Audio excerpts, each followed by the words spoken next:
First we have Tanya, and she's on line 1. Tanya, good morning. Good morning, Matthew. Would you entertain the idea?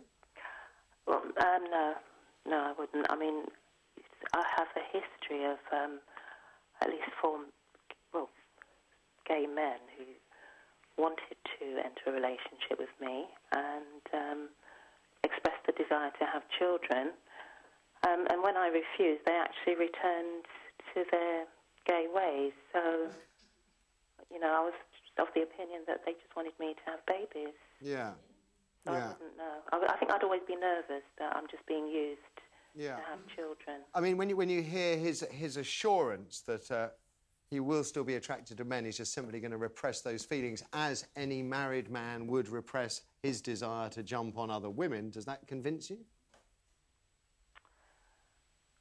I don't know. It's just something I just wouldn't know. No. No. OK, all right, Tanya, thank you. We have Jane on line 2. Jane, good morning. Hi, good morning to you. How are you? I'm very well, thank you for asking. Would you entertain the idea? No, absolutely not.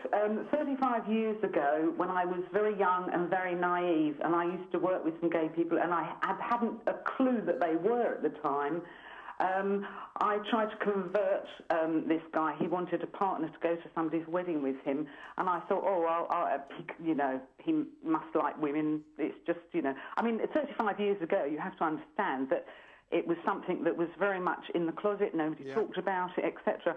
And I thought I could convert him and be his girlfriend, and of course that never happened. And I know of people even today in my age group, in their 50s, that are married, they do have families, and they actually are gay.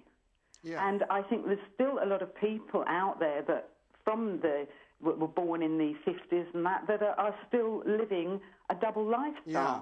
And I don't think you can ever change that. Do you think Sorry? God, I just wondered if you think the guy at the heart of this story, Patrick Muirhead, whether you think he's like that, or whether he is a different case, he is simply a man who seems to be able to switch on and off. I mean, prior to coming out as gay, when he was 21, he'd had a lengthy relationship, I think a 4-year relationship with a woman.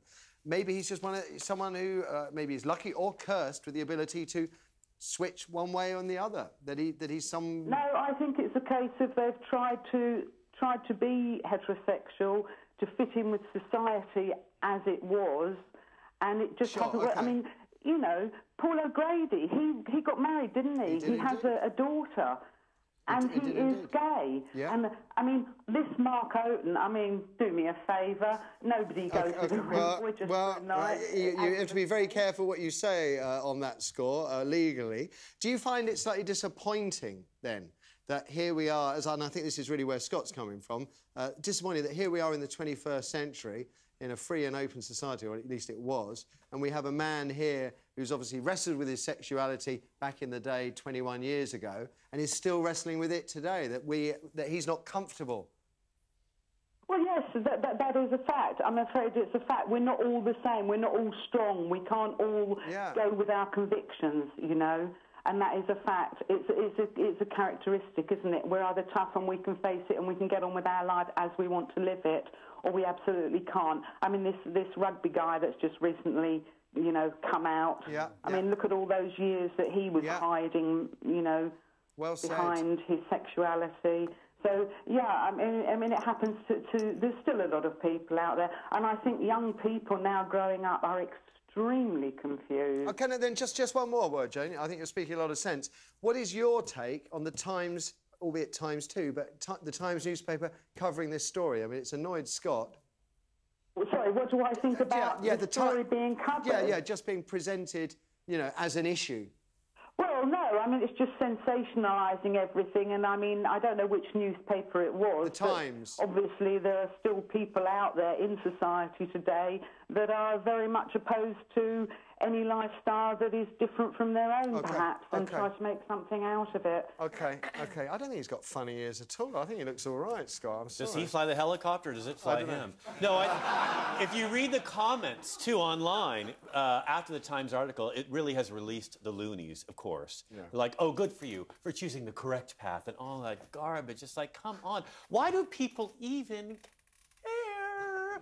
whom he sleeps with or any of that. I mean, I know it's titillating and I know it's interesting if a celebrity gets his crotch grabbed at some press conference in Milan, but this guy, he's got a pen in his pocket.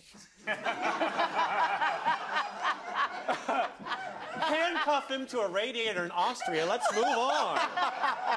God. Is having a pen in his pocket a gay euphemism that I don't know about? I'll show you later. No, if I had to look at the cover of T2, put a pretty face on it. That's all I ask. Now, the rugby player, where is he on the cover of T2? That's who I want. Have you seen him? Oh my God. You made me cry. You know, stalking is hard in London because parking is so difficult, but I'm going to follow that rugby player around for the rest of my life.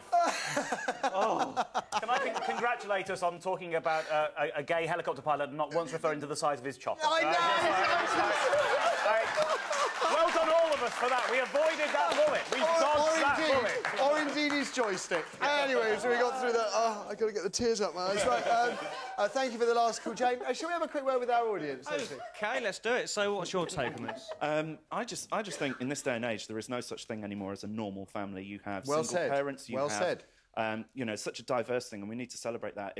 I think actually it's a bigger issue, which is this gentleman has issues about what he perceives as normal, what he perceives as acceptable, and that is something he has to deal with, and don't bring a child into that. That's absolutely unfair. You have to get sorted in yourself, and then you can be a perfect role model for a kid. Friends of mine have done it in China using a surrogate mother, and they're the happiest couple alive at the moment. Well said about the normal thing. I hate this idea that we've all got to be normal because I've never met anybody who is. So. No, but the Times is also, I think, borderlining the Jan Moyer thing of her perception of what's normal.